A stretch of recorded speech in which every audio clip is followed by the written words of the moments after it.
شهوة السماء يعني ايه؟ دي النص اللي انتوا المفروض تحفظوه بقى بعد الغداء، اللي في ظهر البامفلت، اللي بولس فيها بيحكي حكايته وهو مسجون. بيقول انا بقى عندي اختيارين، اعيش ولا موت. هو انت بتختار؟ قال ما هو اصل انا ربنا بيسمع لي يعني، فلو قلت له اجي السماء يقول لي خلاص تعال، خليني شوية هيقول لي خليك. فهيكون هو في السجن ومستني المحكمة.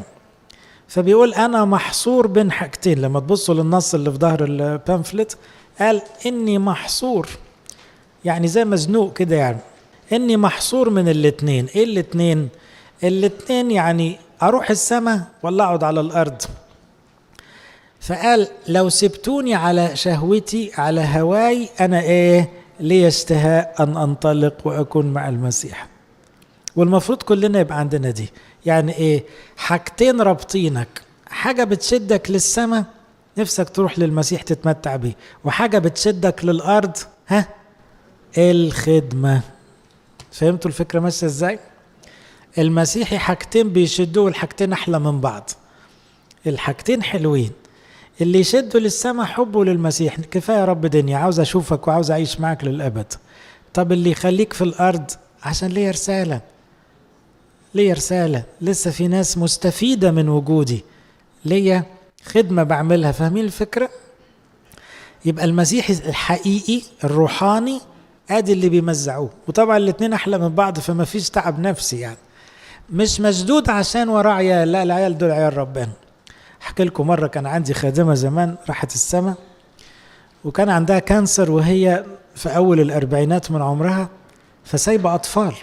فبزورها آخر مرة في المستشفى قبل ما تروح السم، فلقيت إيمانها قوي، وبقول لها أنت خايفة؟ قالت لي خايفة ليه؟ ما أنا عارفة أن أنا رايحة للمسيح، أنا مستنية ده من بدري، يعني مش عاوزة تعيشي تاني. قالت لي لا أعيش ليه؟ قلت لها وعيالك؟ عندها ولد وبنت في مدارس.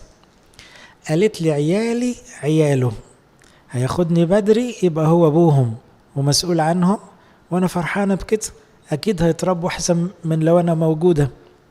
إذن ربنا أرشدها إن خلاص كفاية عليكي والباقي علي. وفعلا عيالها النهاردة كبروا واتجوزوا، حاجة حلوة. بس أنا بتفكر بقول إيه الشطارة دي؟ دي أم وعيالها صغيرين، ومع كده غلبت حبها في الدنيا. شهوة السماء أقوى، ومش مكروبة وبتقول كفاية لأني موجوعة، لا، ما كانش موضوع وجع، هي فرحانة أنها تروح للمسيح. لكن إن كان حاجة واحدة بتربطها بالأرض هي رسالتها في الحياة. ده أجمل شكل لينا يا حبايب. لو الواحد فينا بقى يقول له رب نفسي أجيلك، بس لو هتسيبني يومين استفيد مني، خليني أخدم حد، خليني أرجع لك ناس، خليني أفرحك بناس تعبانة يرتاحوا فيك، فيبقى الحياة معنا. عشان كده ساعتها بيقول قبلها إيه؟ ليه الحياة هي المسيح وإيه؟ والموت ربح. فهمتوا الآية؟ يعني عايش هنا يبقى المسيح، الكل في الكل. هخلص هنا، يا سلام، في أحلى من كده؟ يبقى المسيح نفسه أنا بقيت في حضنه للأبد. فلي اشتهاء أن أنطلق وأكون مع المسيح، ذاك أفضل حتى من الخدمة. ولكن أن أبقى في الجسد ألزم من أجلكم. يبقى إيه؟ لو أنا هقعد يبقى لي لزومي بس الناس، لزومي رسالتي. ما فيش أي لازمة للعيشة على الأرض إلا رسالتك في الحياة، اللي هي خدمتك، اللي هي خلاص الناس، اللي هي تغيير الناس للأفضل. أدي رسالتك في الحياة. فتبقى دايما أنت محصور بين الاتنين دول، وأنت بتصلي وفرحان إمتى أجي السماء، وبعدين تخلص الصلاة ورانا إيه نعمله؟ مش أكل وشرب وفلوس، لا، ورانا ناس نكسبهم للسماء. ادي الشهوات الروحية، شهوة سماوية وشهوة روحانية على الأرض، هي تحقيق الملكوت على الأرض. فيبقى بالنسبة لك إن عشنا للرب نعيش، وإن متنا للرب نموت. إن عشنا إن متنا ما بقتش فرقة، محصلة بعض، كله جميل. عايشين نخدم، مشينا هنسبح للأبد في السماء. شهوة السماء دي في ناس بتلخبط فيها، بتفتكر إنه كل واحد بيقول في سره يا رب خدني عنده شهوة السماء. أغلب اللي بيقولوا يا رب خدني ما عندهمش شهوة السماء. لا، يا رب خدني دي شهوة أرضية بقى، شهوة جسدية. ليه؟ من القرف، من نكد. فدي ملهاش علاقة بشهوة روحية. الأسبوع اللي فات كان عندنا واحد غاوي يقول يا رب خدني، اللي هو مين؟ يونان النبي. بس ما كانتش شهوة روحية، عشان كده ربنا ما سمعلوش، لأنه لو كان سمع له كان خده على حتة وحش. في يونان 4 تلاحظوا أن يونان قفش وتعكر لما لقى بتوع نينوى تابوا، فمن غيظه قال يا رب خدني. إذن دي مش شهوة روحية. الشهوة الروحية تطلع من نفسية هادية، ما تطلعش من واحد متغاظ أبدا. لكن لما لقى نينوى تابوا وهو مش بيحبهم، وكان محبب عليه شوفهم بيتحرقوا، فاتغاظ، ومن غيظه قال له يا رب خدني، أنا موتي خير من حياتي. في اللحظة دي موته خير من حياته؟ لا، ده غير بولس خالص اللي قال ذاك أفضل جدا. فعلا موته خير من حياته، لأنه ده رايح على السما حتف في مكان كبير. لكن هنا يونان مش موته خير من حياته، لأنه مش في حالة حب، مش في حالة خدمة. فاهمين ازاي؟ يا بخت الخادم اللي بيسيب الأرض وهو بيخدم، يا بخت الخادم اللي حياته كلها خدمة، يوم ما يغمض عينيه البديل التاني ملوش تالت، هو السما، لأنه عاش حياته يخدم ربنا. يقوم ربنا ما يرضاش يسمع الصلاة، يعمل ايه؟ يعالج الغيظ، يعالج الدافع الغلط. يقول له يا ابني أنا أولادي ما يدخلوش السما بالنفسية دي. أنا اللي يجي لي السما يجي لي مبسوط، مش يجي لي مكروب، مش يجي لي مخنوق. لا، أنا هاخدك في الآخر، بس يوم ما أسمح لك تموت لازم تكون غير كده. فأنا هعالجك، لسه هعالجك روحيا، مش مهم علاجك الجسدي ده خالص. فعمل ايه؟ ربنا طلع له يقطينة وضلل عليه ففش شوية هدي وما بقاش عصبي زي الأول. وبعدين ايه؟ عمل له ريح شديدة تاني، عمل يونان وقع تاني في نفس اتغاظ تاني وقال ايه؟ موتي خير من حياتي، طلب لنفسه الموت. وبعدين فيك بقى، هو انت كل ما تقفش تقول يا رب خدني؟ فيكوا ناس كده على فكرة، كل لما الراجل يزعق تلاقي الست تقول يا رب خدني، كل لما الولد مش عارف يعمل ايه تقول يا رب خدني. ده لو ربنا سمعنا ده كانت تبقى حوسة، تبقى مصيبة. ده ربنا بيستر، لأنه لو خد على كلامنا كانت تبقى مصيبة بجد. وعلى فكرة دي مش تاني مرة، دي تالت مرة. عارفين أول مرة في يونان كانت امتى؟ لما كان في المركب واكتشفوا ان هو العامل العاملة، قالوا له نعمل ايه؟ قال لهم ايه؟ ارموني في البحر. يعني برضو يا رب خدني، بس برضو مش حب، مش توبة. اذا في شخصيات زي يونان قريب ليها فكر الموت بس هرب.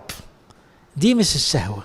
الشهوة الروحية مش هربان من الارض، لا، فرحان بالسماء، تفرق كتير قوي. شهوة السماء شوق حقيقي جوه القلب. نفسي اشوفك بعناية يا رب، نفسي تاخدني في حضنك بجد، نفسي الارض دي تختفي من قدامي واشوف الملائكة وافضل معاهم الى الابد.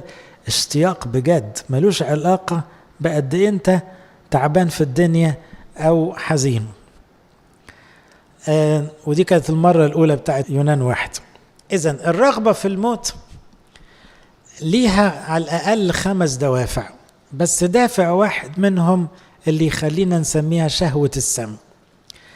أول دافع للرغبة الموت هو شدة الألم. ساعات واحد يكون موجوع جدا، فطبيعي الإنسان من كتر وجعه بيبقى نفسه خلاص يطلع من الدنيا بس الوجع يقف. كلنا عدينا على اللحظة دي ممكن، لكن مش هي دي شهوة السم. ساعات واحد من كتر الإحباطات ييأس، برضو دي مش شهوة السم. ساعات من الحزن الرديء، لما واحد يحزن حزن رديء ويبقى مكتئب قوي فعلا يترجى الموت. أيوب قال أنا بجري ورا الموت بيجري مني. أيوب من كتر حزنه قال يا ريتك ترضى عليا وتموتني، كان يقول لربنا كده من شدة الحزن.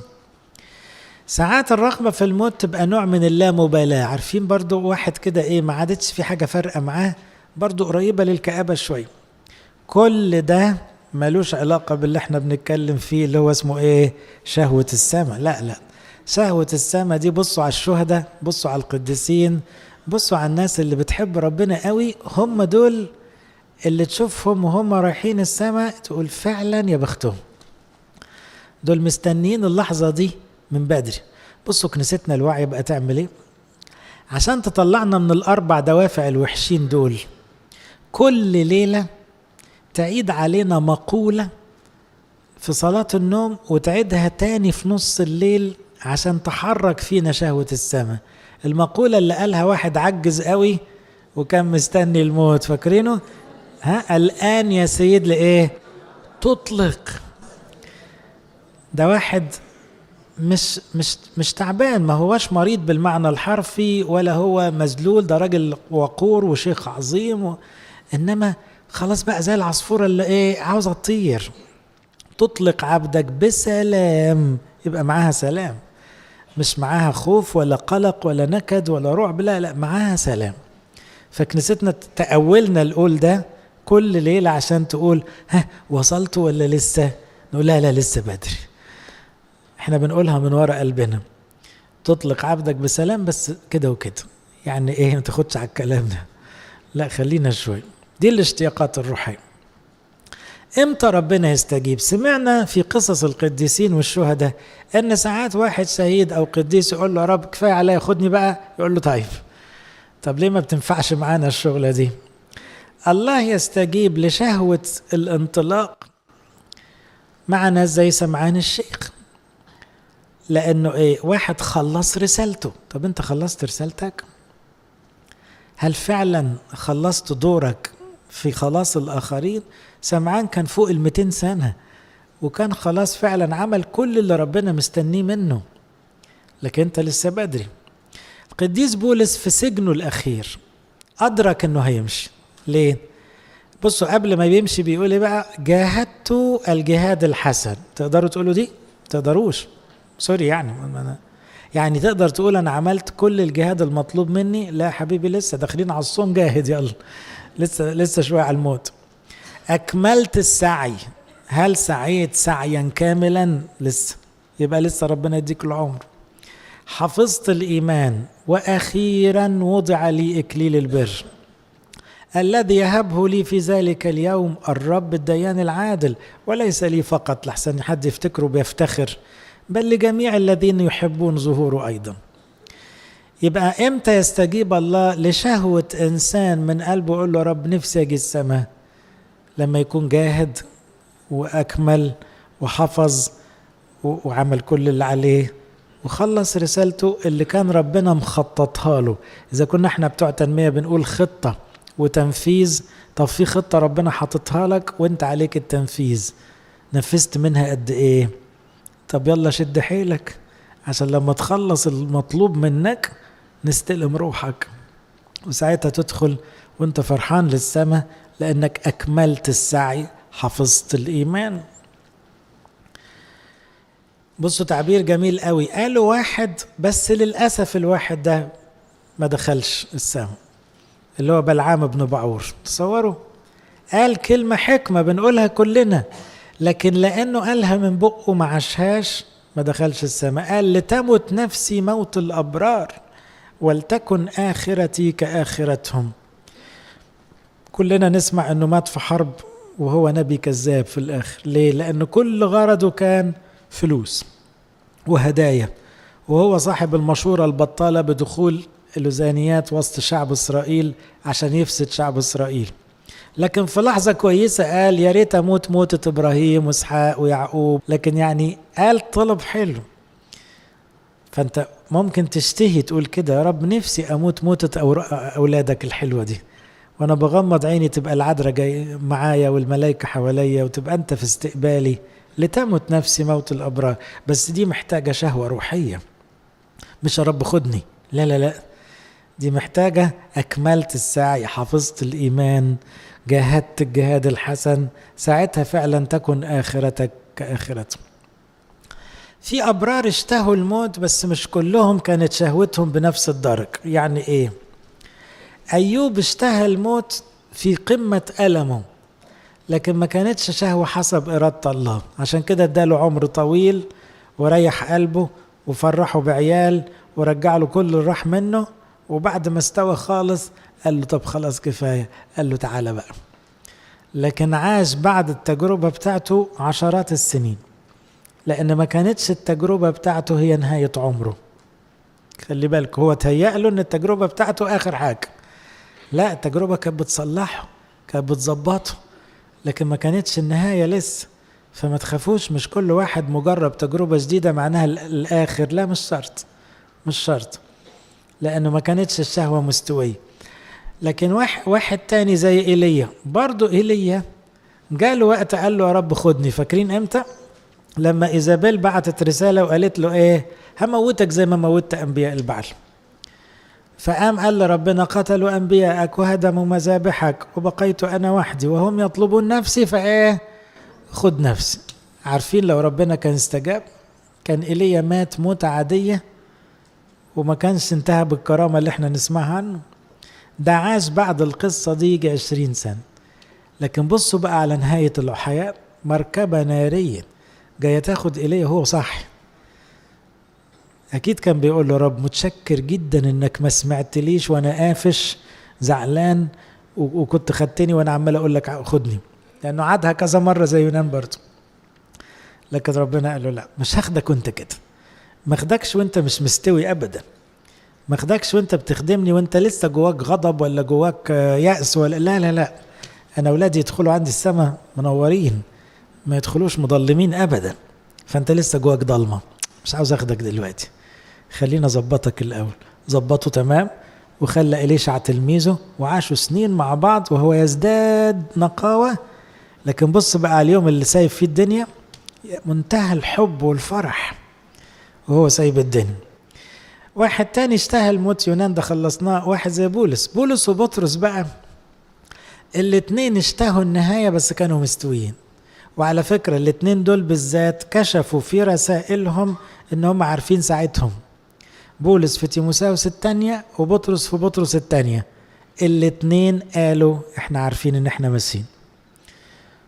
وفي منتهى السعادة بطرس يقول عالما ان خلع مسكني قريب او قد اقترب، وبولس يقول وقت انحلالي قد حضر. انتوا بتعرفوا؟ بنعرف، ما احنا متفقين معاه، ما احنا من بدري نقول له نيجي، يقول لا استنوا، لسه ليكوا لزوم، لسه ليكوا شغل، لسه ما استويتوش، لسه بظبط فيكوا حاجات. لكن الاتنين لما استووا بقوا جاهزين، واعلن لهم المسيح، لان دول من القريبين قوي عن ساعتهم. وغالبا يوحنا الحبيب كان نفس الكلام، مع انه طول شوية لكن على اخر الرؤية كان عارف ميعاده. هل ده معناه يا جماعة ان احنا كخدام نشتهي السماء نكره الدنيا؟ لا، ما احنا اتفقنا ان المسيح الحقيقي متعلق في النص كده بين السماء والارض، نفسه يروح السماء حبا في المسيح، ونفسه يقعد على الارض حبا في الناس، بس لانه له رسالة، مش عشان نفسه، عشان اللي حواليه. فهنا من هو الذي يهوى الحياة؟ هل دي خطية انك تهوى الحياة؟ لو تهوى الحياة أكل وشرب وملذات تبقى خطية طبعا. لكن لو تهوى الحياة بفكر بولس عالما أن لسه لي لزوم، لا يا بختك. فقال إيه؟ من هو الذي يهوى الحياة ويحب كثرة الأيام؟ صن لسانك عن الشر. يبقى اليومين اللي قاعدهم في الدنيا أنت بترتب للسماء، فتبقى أنت عايش على الأرض دماغك في السماء، أخلاقك تبع السماء، بترتب ليوم السنة. شفتيك عن التكلم بالغش، حيد عن الشر، اطلع بره الغلط، اصنع الخير، اطلب السلامة لكل الناس، اسعى ورا السلامة، عين الرب نحو الصديقين، عشان لما تيجي تقول له في لحظة كفاية يا رب أو خدني، يقول لك طب تعال أنت مستوي. أذناه إلى صراخهم، وجه الرب ضد عامل الشر ليقطع من الأرض ذكره. يبقى نحن نهوى السماء حبا في المسيح، ونهوى الأرض حبا في الخدمة. فتبقى أنت كمسيحي عايش نفسيتك دايما حلوة، مهما انضغطت بتقول امتى اجي السماء، ولو عشت على الأرض وماله يا رب، اسندني بس أكمل رسالتي للآخر. بصوا تعبير تاني يبان كأنه عكسي شوية، في رؤية 12 يقول ايه؟ هم غلبوه بدم الخروف وبكلمة شهادتهم ولم يحبوا حياتهم حتى الموت. الله، يعني مرة يقول من هو الذي يهوى الحياة، ومرة يقول لم يحبوا حياتهم. هل الكلام عكس بعضه ولا باين؟ مش عكس بعضه ولا حاجة. مقصود تحب الحياة كرسالة نور للعالم، صح جدا، ولا تحب الحياة شوق في السماء، صح جدا. فهنا بيقول على الشهداء لم يحبوا حياتهم، يعني لما قالوا لهم تعيشوا في الخطية على الأرض ولا تيجوا السماء، لا طبعا نروح السماء. كل الشهداء لم يحبوا حياتهم الأرضية منفصل عن الله. هنحب حياتنا على الأرض متحدين بالله، لكن نحب الأرض من غير ربنا لا، تغور، مش عاوزينها. لم يحبوا حياتهم حتى الموت. أختم وأقول إيه؟ بصوا حبايب، لو في لحظة ضعف غزلك فكر الموت، لأنه بيجي لكل الناس المضغوطة، ما تضطربش. أول حاجة قل لنفسك إيه؟ يا رب لو أنا مستعد خدني السماء، لو أنت لاقيني مش مستعد ظبطني، لكن ما تاخدنيش دلوقتي. لا تقبضني في نصف أيامي. هنا مش مقصود بيها ما تاخدنيش ناقص عمر، ما حدش بيموت ناقص عمر. مقصود بيها ما تاخدنيش ناقص سوى، لا خدني مستوي. فهنا لو كنت مستعد ما تضطربش. لو انت عندك مشاعر ان انا فعلا اظن ان انا عملت المطلوب مني، خليك فرحان.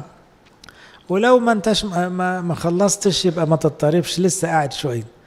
لو كنت كملت رسالتك ما تضطربش. لو انت مصالح ضميرك والناس، مش ممكن تكون لسه بينك وبين الناس حاجة وتمشي من الدنيا. لا انت كل الناس بتحبك وانت بتحبهم كلهم، ولا بينك وبين حد حاجة؟ ما تخليش ليك ديول، حاسب. لانك لو مت وانت مش مصطلح هتبقى مصيبة. فاكرين الكلمة اللي قالها المسيح؟ كن مراضيا لخصمك ما دمت معه في الطريق، لحسن لو خلصت السكة وما تصالحتش مع خصمك يسلمك للشرطي والشرطي للقاضي ومش هتطلع.